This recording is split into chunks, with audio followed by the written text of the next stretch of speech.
when I see the written word and I get an idea in my head if I choose the title or if I read through the lyrics. When I see the written word and I get an idea in my head, whether I'm choosing a song title or reading through the lyrics, it always comes from a place of honesty.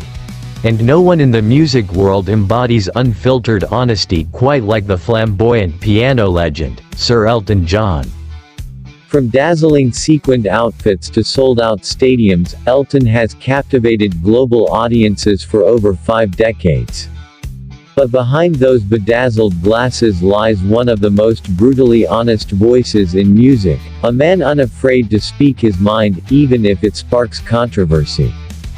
Welcome back to Rock Fame Diaries. Today, we're diving into the sharp tongue and sharper opinions of Elton John as we uncover 6 bands and artists who faced the heat of his legendary critiques. These aren't just petty feuds. They're fierce musical and personal disagreements that reveal what Elton truly values in artistry. Let's begin. Oasis, the clash of attitudes, the most explosive rivalry. That would be Elton John versus Oasis. A battle that defined the clash between old-school professionalism and the new wave of 90s rock bravado. It all started on a surprisingly friendly note when Elton invited the Gallagher brothers over for dinner in 1997. But according to insiders, it took a sharp turn when Noel Gallagher reportedly dismissed Elton's catalog as dad rock. Elton, never one to let a jab go unanswered, shot back, "At least my dad didn't have to listen to your whining for an entire childhood." The tension escalated when Elton criticized the band's notorious unreliability on their 2000 world tour. He told the BBC, "True professionalism isn't about trashing hotel rooms. It's about showing up for the fans who paid good money to see you." What seemed to infuriate Elton most was their attitude toward musicianship. When Noel once claimed that anyone could write a piano ballad, Elton reportedly said, "Let's see him try." The feud boiled over at the 2000 Brit Awards when Elton allegedly confronted Liam Gallagher backstage and delivered one of his most scathing lines. "Talent without discipline is just noise, darling, and right now, you're the loudest noise in British music." Electric Light Orchestra, the orchestration war. The feud between Elton John and Jeff Lynne's Electric Light Orchestra wasn't about ego. It was about vision. 2 piano-driven forces clashing over what pop music should sound like. It began in the mid-70s when both acts were experimenting with richly orchestrated albums. According to a studio engineer who worked with both, Elton dismissed ELO's work as overproduced circus music with delusions of classical grandeur.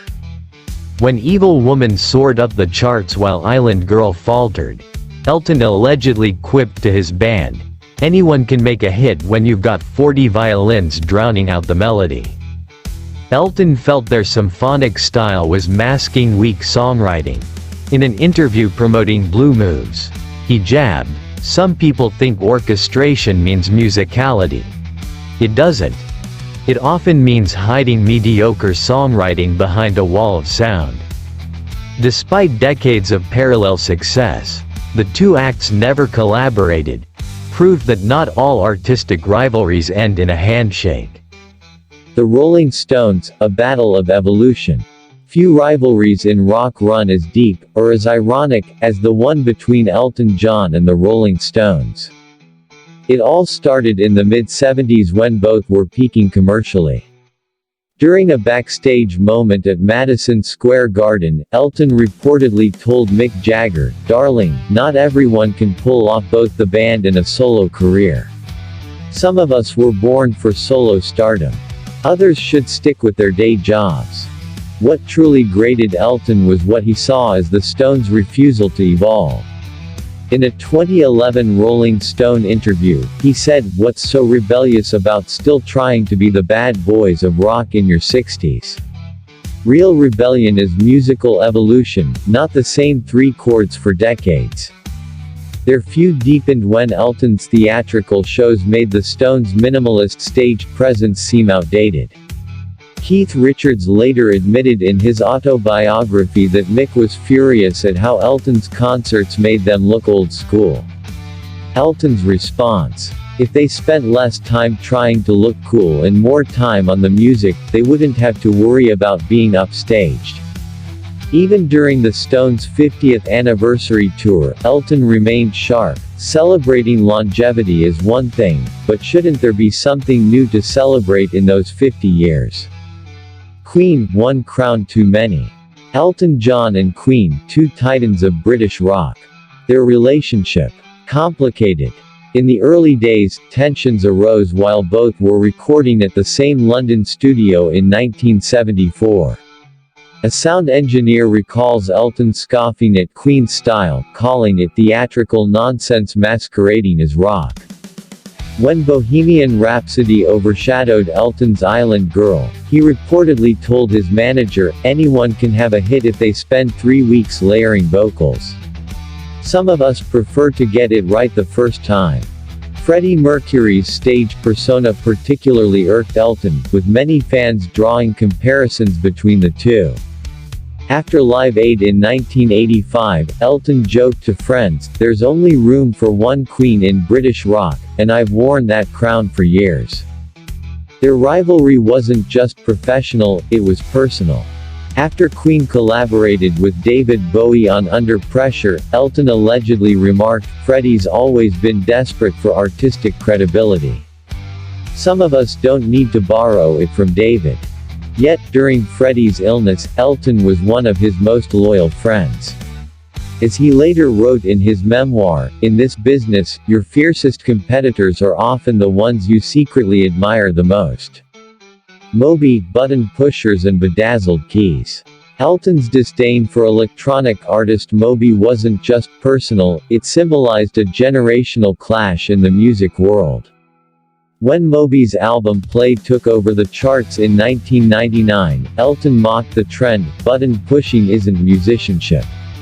Some of us spent decades mastering instruments before claiming to be artists." Even when told Moby had classical training, Elton dismissed it as irrelevant if all he did was sample other people's music. Their tension reached new heights when both were booked at a European festival in 2002.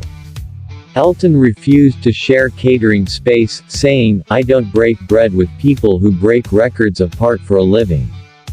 In a 2010 BBC interview, Elton took another swing: influence. Is that what we're calling it now, taking other people's work, adding a drumbeat, and calling it your own?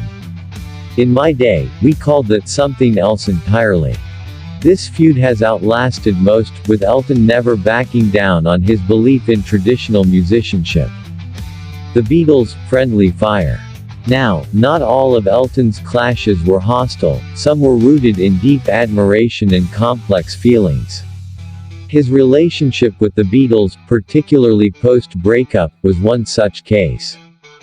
Elton shared a profound friendship with John Lennon.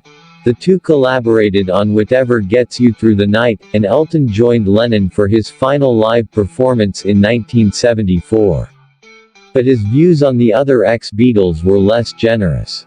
In a 1976 interview, Elton allegedly said of Paul McCartney, "He's a brilliant melodicist, but sometimes it feels like he's writing for a children's program." He respected George Harrison's spirituality but felt his solo material lacked spark. "He's too busy looking inward," Elton reportedly quipped. "Some of us still want to look outward, and perform." Despite the criticism, Elton never completely burned bridges. His complex view of the Beatles reveals a truth common among artists: you can love your heroes, even as you hold them to impossible standards. From rock legends to pop pioneers, Elton John has never shied away from voicing his truths, no matter how controversial. These rivalries reveal a deeper philosophy: music, for Elton, is sacred. And anyone who compromises its artistry, they're bound to feel the sting of his candor. Thanks for watching. If you enjoyed this dive into the rivalries and raw opinions of one of rock's most iconic voices, don't forget to like, subscribe, and hit the bell icon. This is Rock Fame Diaries, where legends, drama, and music history collide. See you in the next one. God bless.